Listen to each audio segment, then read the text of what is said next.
Hello, everyone. Hi, hey, great. Hi, hello.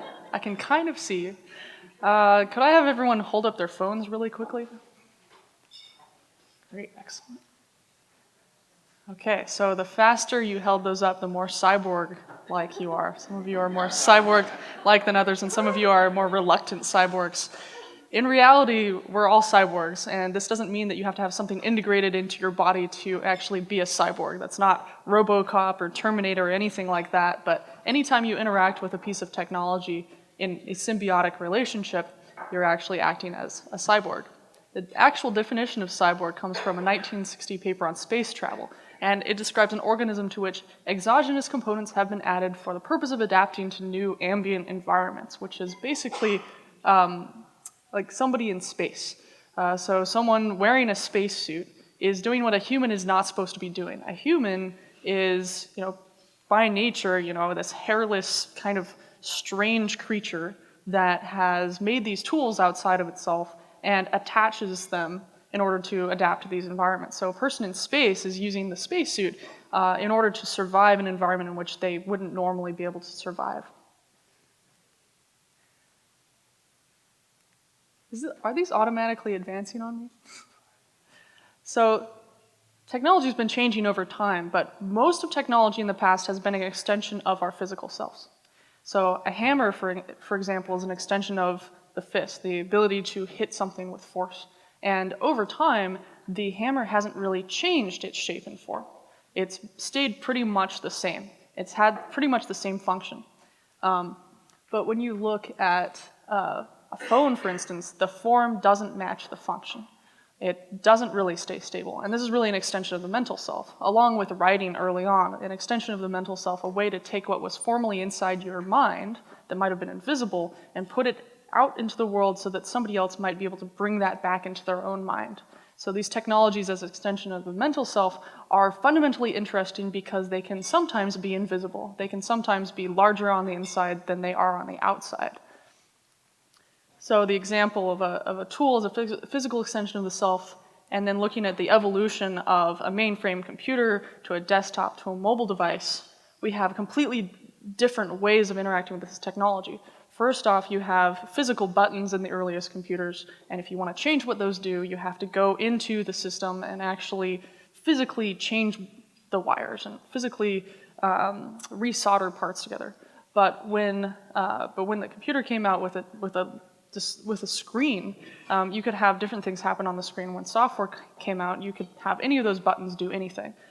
With the phone having no buttons at all, except for maybe one at the bottom, you have the ability to change whatever that does at any time by just changing the software. So you have solid interfaces and then liquid interfaces. And when I was in college, I was really interested in, well, if there's solid interfaces and liquid interfaces, the next generation of the interface is probably something in the middle of the air, an invisible interface. So I went out and tried to figure out what that was and what that would actually enable. So I discovered this field of cyborg anthropology as a way of understanding technology and how it affects how people work, how it affects culture. A traditional anthropologist will go out, usually to another country, to a different type of person, and say, how fascinating these people are. Look at their kinship relations, look at their tool use, look at how their community works. They'll write up a paper, usually within the anthropological community. They'll take it to a college or university and they'll speak about it.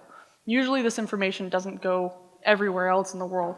Oftentimes it's used not necessarily to make decisions, especially design decisions. But a cyborg anthropologist takes the field site as not specifically another country, but here, all around us, and says, wow, how fascinating these humans are, how fascinating we've become all of a sudden. We have these little devices in our pocket that cry, and we have to pick them up and soothe them back to sleep. We have to plug them into the wall at night because they get hungry, and we have to feed them. If we have them too long, they start to look dumb and make us look silly, so we have to make sure that we keep upgrading. And so we kind of look at that because what happens with technology is it's kind of this slow movement where, we no longer have the future shock anymore. We have present shock where we're just used to this. And so it's really hard to step back objectively and say, what's really happening here? What's happening with these tools that are evolving outside of ourselves? So the actual study of cyborg anthropology really started back in the 40s and 50s. There were these things called the Macy Meetings, and this was anthropologists and technologists and cyberneticists, and they all got together around World War II, and they said, we have all this technology on mainframe computers. What's going to happen when that gets smaller and smaller and integrates into the fabric of everyday life? There's not a lot of notes from this period of time, unfortunately, but they were trying to understand the humanistic part of how it would integrate into life and also the technology part. They said this will no longer just be in government and enterprise, this is going to be part of people's everyday lives. So then in 1993 it became a subsection of the anthropology of science. And this has been applied to things like the Human Genome Project, reproductive technology, and things like that. So I'm going to give you some history first, because when I was studying this, I wanted to know different people's thoughts on what the future of technology would be. And so I found this person named Steve Mann. Does anyone know who this guy is? Has anyone ever seen that? Okay, so there's one person, that's great. Perfect, so this guy named Steve Mann is a very interesting character. He's wearing about 40 pounds of technology right now. You can actually see that he's got a bicycle helmet with an antenna on his head so that he can conduct a signal on the wireless pirate network, radio network that he set up on the college campus at MIT when he was going to school there. He wanted to be always connected to a network. The web wasn't really technically around yet, so he wanted to be connected to everything else, and he wanted to be able to see with one eye whatever he wanted to see, right? So this is kind of the predecessor to Google Glass, if you think about it. But the most important part about it is that, you know, when you're walking down the street or walking through a park, you're often thinking of something, and then by the time you get back to your computer, you've forgotten about it, and you're sitting in front of a blank page. He said, why are computers not designed for humans? Why do we have to sit in front of a computer and crouch down and type like this, when in reality, humans are about walking around and moving and interacting with each other, and those ideas come when we're on the go. So instead of us conforming to computers, why aren't computers conforming to us? And it's always what I tell people when they say, I'm bad at technology. I say, no, you're not the one having trouble with technology. Technology is bad at you. Technology is bad at humans. And, you know, it's having trouble with, you know, it's not necessarily completely designed to fit with everyday life.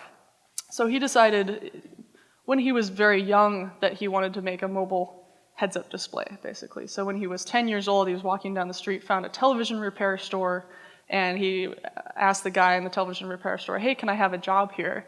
And the guy said, well, no, you're too young. What do you want to do anyway? And he said, well, I want to take a television screen and make it really small, and I want to put it you know, in my eye so I can actually like walk down the street and get interesting information about the world around me and type and things like that. And the guy said, well, no, of course not. But Steve Mann kept coming back, and eventually the television repair guy said, look, if you can solve this really special problem, you know, it was a problem he couldn't solve for a long time, then I'll hire you. And Steve Mann looked at it, fixed it really, really quickly, and he got the job there. So that became this kind of lifelong obsession with trying to bring the data that was on the web to a person. And of course, it took him about a year to make friends with somebody else and convince them to also become a cyborg.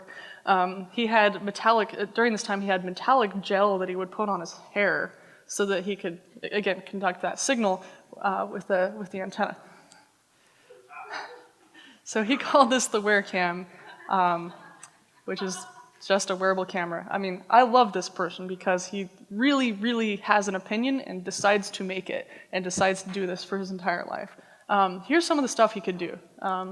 So this is an example from his heads-up display of, he really hated advertising. So he said, I'm going to work with this guy, James Fung, to do computer vision algorithms to determine this rectangle, if the rectangle is an advertisement, blank it out in real time, and put my own text on top of it. So he was getting and sending the equivalent of text messages over advertisements in his field of view for years.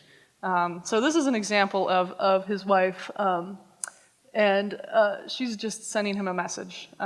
It says she's actually a cyborg too, so she can look through his point of view while he's walking down the street and tell him that he's actually gone the wrong way. And then he should take a left on Bay Street. She's the nicest person I've ever met, by the way. But the idea is that he was able to take more control over his reality, and instead of have reality have all these messages that were not made by him. He had his own reality augmented by him. So he called this diminished reality. If you've heard of augmented reality, it's about putting more stuff into reality. He said there's too much stuff in reality. I'm overwhelmed with all of these messages. I want to take things out. And the technology should make my life easier instead of harder. It shouldn't add things, it should take things away. He also had an ad block where he could say, I don't like this specific brand. And so when he went into the supermarket, he would only see the stuff that he should buy, which is very useful.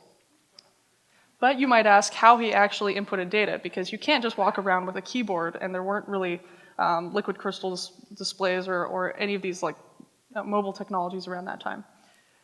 So this is what he used. This is called a twiddler. It's a one-handed key-cording device. So you basically have these different chords, like if you're playing the trumpet or something like that, where you can program anything in that you want. So you can get up, some people get up to like 80, 90 words a minute on this, but it's one-handed. So suddenly you can walk down the street or walk around a park and actually be able to type while you're walking around.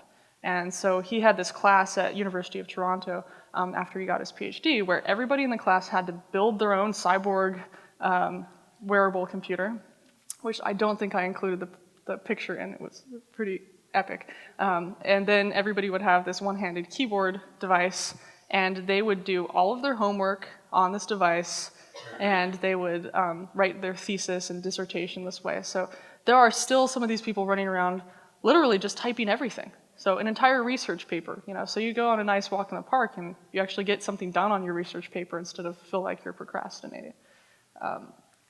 So I really like this person's approach to reality. This is an example of him walking down the street and a little time slice of him replacing his heads-up display, replacing a billboard with a research paper that he was reading. He also had this thing where you could say, let's recognize a specific brand. So in this case, it's just a Star Mart, and it says, remember to pick up the milk. So of course, this is like $500,000 worth of technology that he's wearing around at all times. But it's very inventive, and he thought that it was very empowering. He said a lot of technology was disempowering. He wanted to be empowered by it. And the reason why he did this is because he knew that technology was getting smaller and smaller and more out of the way, and that over time it would shrink. So again, 40 pounds, 20 pounds, 10 pounds, 5 pounds, and finally in 1998 he looks pretty cool, right, with the sunglasses. Everything is encapsulated in the twiddler, and then it's all integrated into the sunglasses. And then here he is around today. You can barely see. All of this stuff has become so small, and this is just part of his reality. So of course he'd play kind of pranks on people. So he'd meet somebody and he'd record, who they were and maybe like the age of their kids, and then later on, meet them 10 years later, and then he'd still know who they were, and he'd be like, oh, your kids are like 22 and 23 now, right? So let's talk a little bit about present day. So now we have this world in which some of this stuff has come true, some of this stuff hasn't come true. And I like to think about the devices that we're carrying around in our pockets as kind of Mary Poppins devices. They're larger on the inside than they are on the outside. There have been a few projects to try and talk about this. I kind of think of the show, the Hoarders shows, where you get somebody who has a bunch of newspapers and cats in their house, right, as the stereotype. And they can't get around because there's, and they feel like all of this stuff is part of them. So actually taking the newspapers out is really psychologically difficult. So when you think about it, it becomes very easy to consume news articles and pictures and photos of cats into your devices when you use them. So this was an example of somebody, this was Nextdoor's campaign where they just printed out many years of files, photos, and it looked like this. Said, this is 6 or 7 years of a hard drive, and if your hard drive fails, this is what you're losing. But of course, you don't notice that you can put anything you want into your device, but it doesn't get any heavier. And so this is how easy it is to consume this information, and it's really hard to get rid of it. It's now easier to put something into a device than to take it out. So the question is, how do you value that? When you had a camera where there were 24 pictures in a roll of film, how was your behavior different than one that's digital? So I tried another experiment where I took my Facebook wall. This is up in Banff, Canada. I took my Facebook wall and I printed it out to the size of an actual wall. So this is all of my Facebook timeline in the past, and actually it's just like 1 month anyway.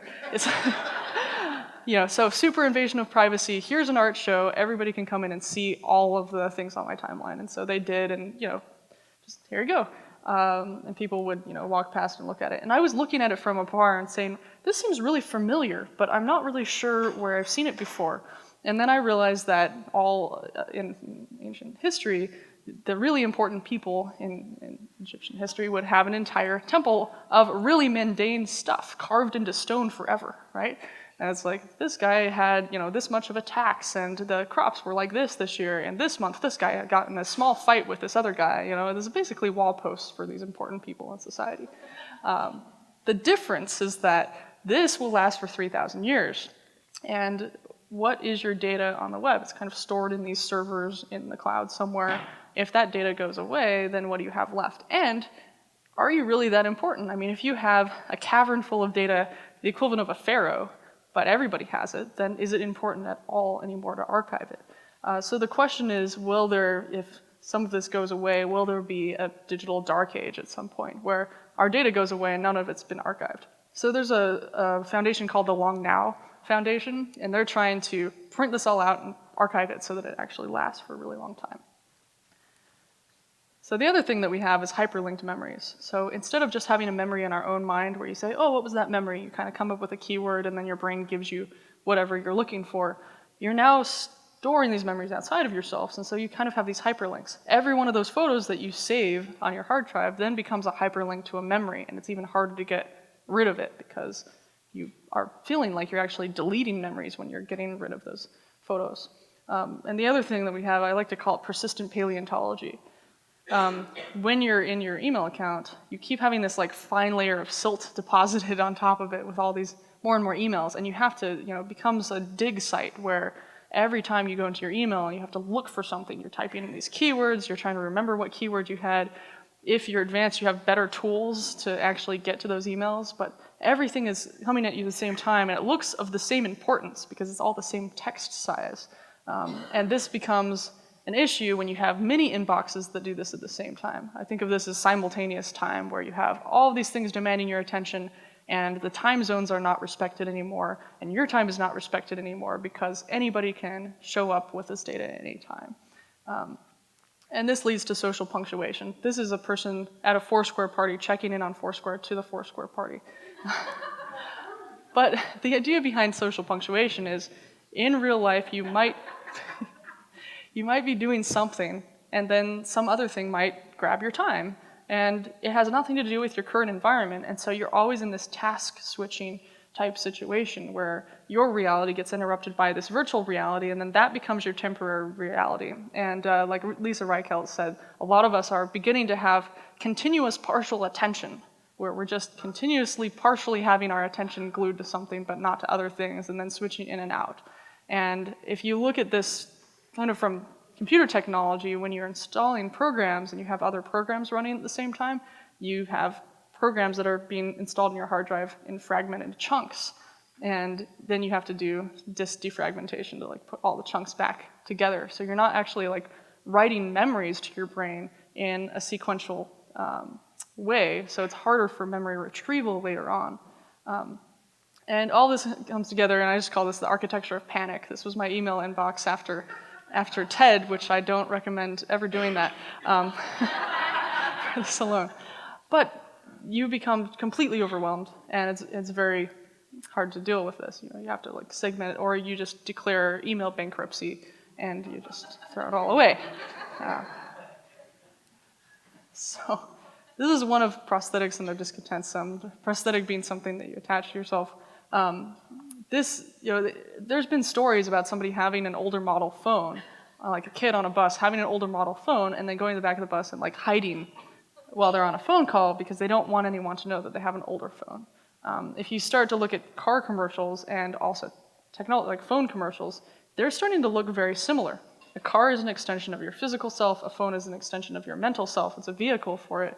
And the car ads are often like, ooh, sleek and amazing, and they're like dark and like shiny, and then the same with the phone. It's like, it shows up and it's really big, and it's like, this is basically happening in the same way. So now you're judged for your car, you're judged for the piece of technology that you have, and it becomes very integrated into your concept of a social self. And of course, when you break your phone, I think that everybody kind of has these cyborg superpowers all the time. But you don't really consider it as such because everybody has access to the internet. Everybody can click a button and see the other side of the world instantaneously, or call somebody, the world is small, you can stand on one side of the world, whisper something, and be heard on the other, so to speak. But whenever it breaks, you have your cyborg powers taken away, and then you can borrow them from somebody else. You go back to the norm, or the non-norm, the sub-norm, where you're just a human without, I guess, your cyborg capabilities. The other thing about technology is that this is a dumping site of old phones. So every single season, or whenever people are switching their phones, they're just discarding them, and this is a big issue. I think of it like trees. Every season, many trees shed their leaves, and this allows for great composting for the rest of the trees. And this allows for renewing, right? But with the phones get shed by humans, and they make room for more phones, but they don't necessarily do great things for the ground.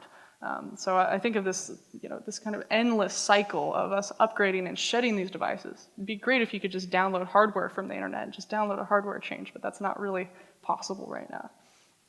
And you have other issues as well, like temporary negotiated private space, where you have people standing far enough away from each other to have some space while they're on a phone call. Because it's kind of, this noise pollution. It's like having a smoking section in a restaurant. It's like, you can still smell the smoke from the other section. It's not really helping. This is one temporary proposed solution. This is actually an industrial designer, and he actually made this portable cell phone booth. It folds up into a backpack, and then you can just walk down the street, and whenever you need to take a call, you can just... So he has these videos where he walks into a restaurant, and then he gets up to the counter, and he says, "Oh, sorry, I have to take a call," and gets on his phone and puts it, and everybody has to wait. As is a kind of poetic way of stating how our relationship with technology has become. You also have this thing that Lisa Reichelt calls ambient intimacy, which is you're not necessarily close to everybody at the same time, but you always have somebody just a little bit away from you. So if you were to take all of the people in your phone right now that you have real access to and print them out, or in some way just have them show up, it might look like this, depending on who you are, because these are all the people that you have access to right now. So really, you might have like 100 people in your pocket, but you're just one person. And that's also like when you're on the bus and somebody's talking on the phone, why it's so annoying, because there's part of a virtual person there, and you really need to have like a few more seats around that person, because there's, you're making room for another person that's not really there when you're speaking into the phone. You also have the issue of this kind of isolation, where everybody's going the same way, but they're not necessarily talking with each other. And that becomes, I think the early Industrial Revolution put us all into cars on these things that you would call non-places. They're places in which you have no history, no identity, and no relation to anything. And that the reason why people want to talk on phones when they're in cars is to reconnect with something that has relation and identity and history. That suddenly you become more human while using technology, while you're in the car, because the Industrial Revolution has kind of caused you to not be as human anymore. And so we have these social technologies trying to reconnect us when we're distributed across the United States. So growing up cyborg. Some people are having these social profiles even before they're born. I don't know what's going to happen when kids grow up and they actually, instead of baby photos, they have like all these old social media trails, whether they'll put them into yearbooks or not. You have your primary self, but as Sherry Turkle talks about it, there's the secondary self too, and you have to maintain that secondary self. A lot of people don't have any differentiation between the two, but if you work on it, you can actually make your secondary self look cooler than your primary self. You can only share the important things or the interesting things or the cool things, and you can really make this into this identity of what you want to be, and that will attract the people that you want to attract. And then social grooming, instead of being physical, actually can come through likes and comments. And that becomes a kind of dopamine substitute, where your brain extends out and actually considers these likes and comments as a kind of a dopamine hit and says, oh wow, I got a like and a comment. I feel great temporarily. And so you kind of have this presentation of self in virtual space. So of course there's lots of psychological effects, plus one friend, plus one follower. But in reality, there's a conference called The Internet is Playground at Factory, And Douglas Rushkoff says that, if you are putting data into a site and it's free, then you're the one that's the product. And so it's really important to think about how much of the playground and the factory is actually there. That you're kind of playing a spreadsheet game, but the spreadsheet is you entering data into the spreadsheet every time you're interacting. So in an example of Farmville, you're actually just clicking and you're adding data to this vast spreadsheet. And there's these kind of level ups and social grooming and psychological effects. And there's these kind of training wheels that you can have. I think of the Tamagotchi as a training wheel for supporting something. Supporting it by feeding it, but now on your phone, you're supporting all of these people by feeding them text messages and things like that. And they draw attention to you, and you must maintain all of these friendships.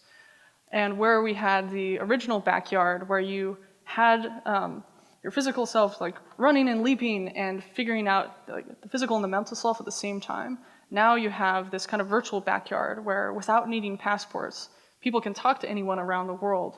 And they're learning just as far as they can go here in these virtual boundaries.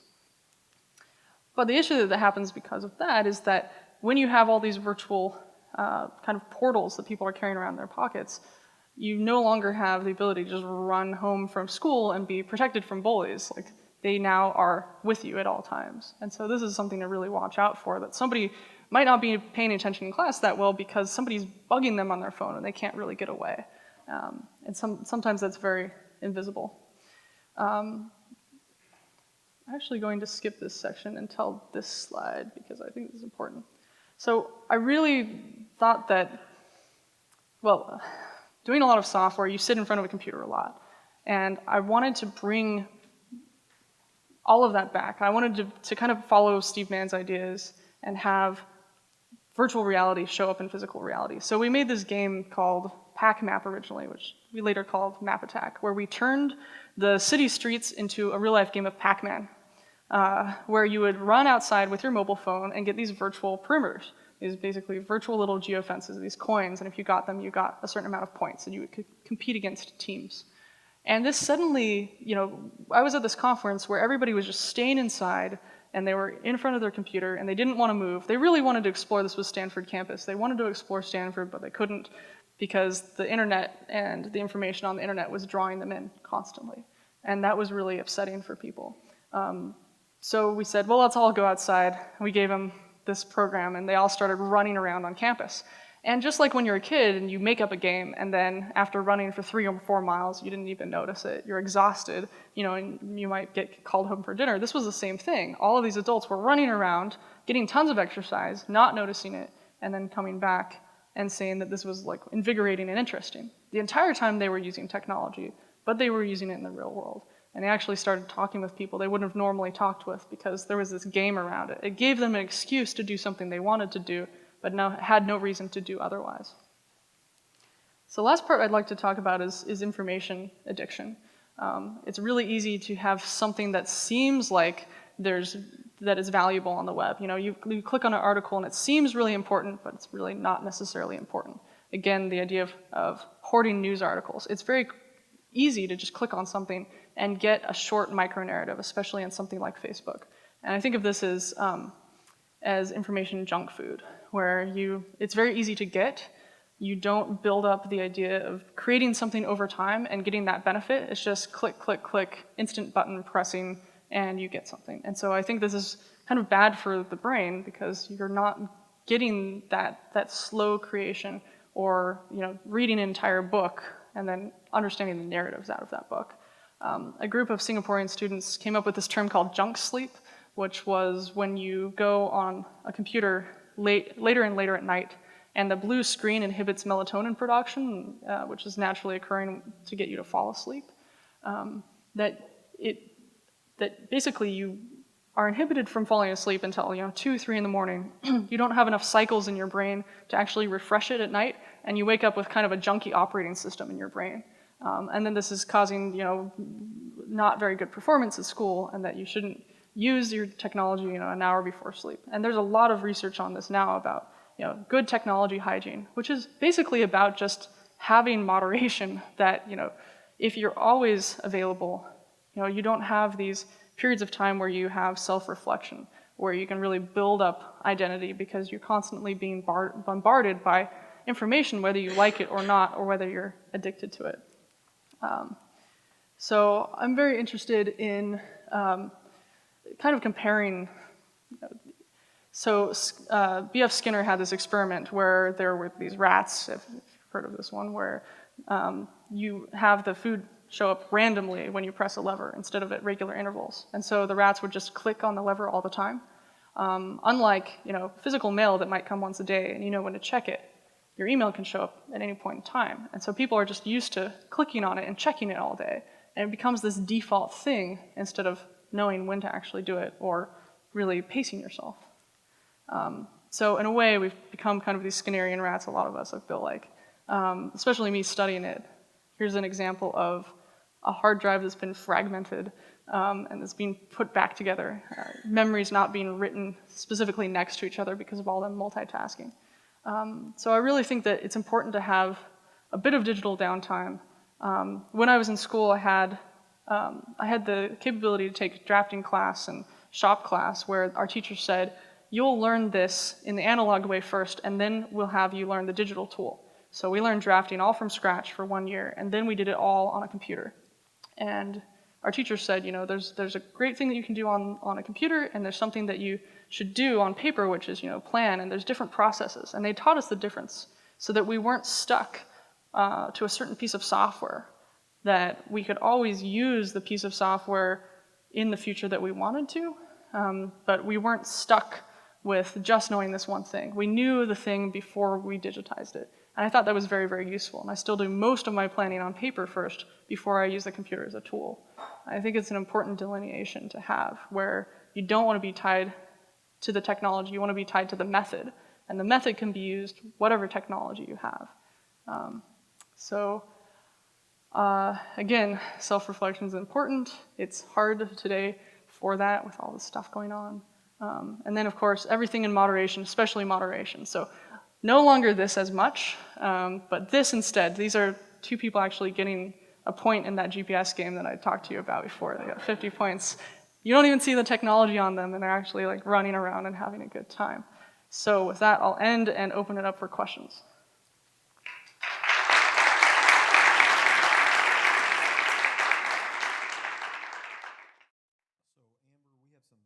We will have more